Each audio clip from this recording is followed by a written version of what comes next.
No começo do programa de hoje, nós falamos sobre a importância da separação do lixo seco e orgânico e mostramos algumas atividades que estão acontecendo neste Dia Mundial do Meio Ambiente. Mas agora nós queremos falar mais sobre o assunto aqui no estúdio. Queremos falar sobre sustentabilidade. O que é isso? Basicamente, a nossa capacidade de interagir com o mundo sem comprometer os recursos naturais das futuras gerações, preservando o meio ambiente. Como fazer isso? Bom, é o que está sendo discutido hoje no segundo Fórum para a Sustentabilidade, organizado pela Associação dos Dirigentes Cristãos de Empresas do Rio Grande do Sul e grupos de empreendedores evangélicos luteranos de Porto Alegre. Conosco, o responsável pela programação do Fórum, o diretor da Braskem, Guilherme Guaranha. Boa tarde, bem-vindo ao Jornal do Almoço. Boa tarde, obrigado. Você pode participar dessa entrevista por telefone ou então através do g1.com.br/rs. Bom, eu começo lhe perguntando, né? O objetivo desse fórum aí é orientar práticas sustentáveis. Que práticas são essas? O fórum tem o objetivo de promover a ação, né? Tem muita discussão sobre conceitos, na verdade nós queremos é que haja um compromisso com a ação. E a gente sempre pensa que as ações devem ser assim coisas grandiosas, né? Quando fala em sustentabilidade. Começa em pequenas coisas, né? Nós falamos muito no fórum anterior sobre água. A água é um problema crítico e as pessoas estão envolvidas diretamente nisso. A dona de casa, na hora que vai fazer de manhã cedo, quando nós escovamos os nossos dentes, nós costumamos deixar correndo a torneira. Vai mais ou menos uns 2 litros de água nesse processo. Se a gente somar a população do Brasil, em uma escovação de dente, nós enchemos um estádio médio de futebol de água, para ver o tamanho do desperdício que a gente faz numa simples atitude de fechar a torneira na hora que está escovando. Na hora de um banho demorado. Na hora de um banho, então, nós vamos fazer uma Copa do Mundo, ou seja, vários estádios vão ser suficientes para coletar toda a água que a gente desperdiça. É bom tomar um banho gostoso, né, que a gente relaxa, mas não precisa ficar 20, 30 minutos no banho desperdiçando água. Além da água, quais são as outras preocupações?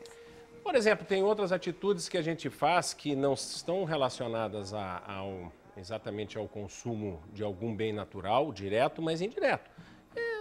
O nosso consumo compulsivo, né? Eu acho que hoje o ser humano, ele consome mais do que a sua necessidade. Um exemplo também muito simples do dia a dia. Quanto que a gente se alimenta? As pessoas às vezes vão num restaurante, então se é um restaurante daqueles que tem que pesar, ele daí se controla um pouco mais porque vai pagar. Mas quando é um restaurante que é um buffet livre, coloca comida à vontade no prato, normalmente sobra comida. Isso acontece na nossa residência, quanta comida a gente bota fora. Por trás da comida, tem toda a energia que foi feita para fabricar aquele alimento, tem todo um trabalho de pessoas que contribuíram para aquilo. Isto é desperdício também. A natureza está sendo exaurida por isso, as pessoas estão trabalhando de forma desnecessária para algo que vai fora. Muitas vezes as pessoas têm consciência, mas demoram para colocar em prática, né? A conscientização está aumentando, essa é a boa nova. E as crianças têm um papel importante, porque as escolas estão trabalhando muito este conceito com as crianças. A prática é que ainda não está acompanhando esse processo de conscientização. Uma outra coisa muito simples, ainda a gente vê hoje as pessoas queimando lixo na rua, lavando calçadas. Não precisa lavar a calçada. A natureza se encarrega de fazer a limpeza da calçada, com uma chuva, até com vento, mas as pessoas insistem em continuar lavando a calçada, a água que vai fora num processo que é desnecessário. Nós vamos com um telespectador na linha que tem uma dúvida, que quer conversar com o senhor, Valmir de Gravataí. Boa tarde, Valmir. Boa tarde, Cristina. Qual é essa dúvida? Tipo que nem a gente mais mora no interior, tipo o lixo do banheiro. Não seria o certo, tipo, eu fiquei sabendo que em Portugal eles botam dentro do vaso, né?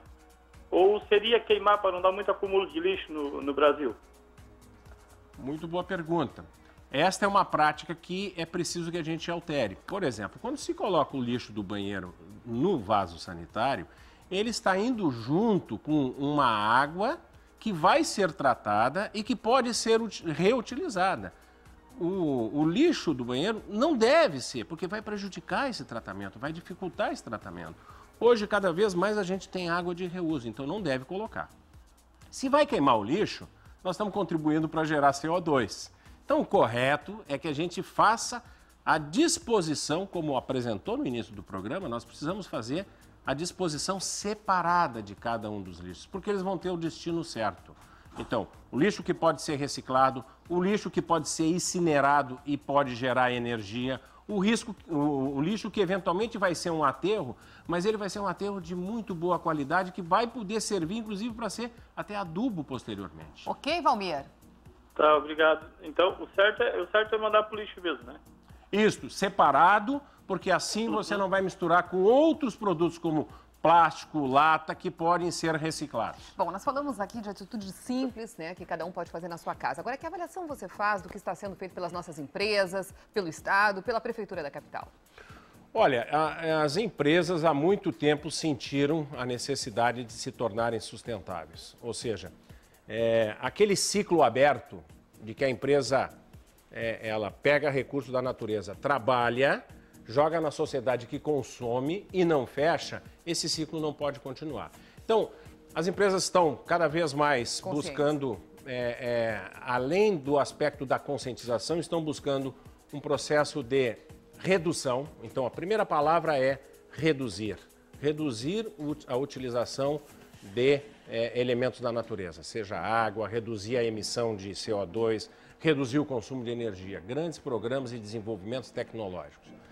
O outro ponto que as empresas estão avançando, não chegaram lá ainda todas, é no processo de reciclagem, é fechar o seu ciclo de cada produto. Mas estão avançando significativamente. O Brasil é um grande exemplo de reciclagem, né? Depois da Alemanha, o Brasil é um dos países que mais tem reciclado. Com o apoio do governo, né, que tem colocado políticas adequadas para o processo de reciclagem. Ok, agradecemos a sua vinda ao Jornal do Almoço. Então, lembrando que esse fórum está acontecendo em Porto Alegre, encerra hoje. Encerra hoje à tarde, com o lançamento, inclusive, de um programa bem interessante para o município de Porto Alegre, que é o programa Carbono Neutro. Tá certo. Muito obrigada por ter vindo ao Jornal do Almoço. Uma ótima tarde.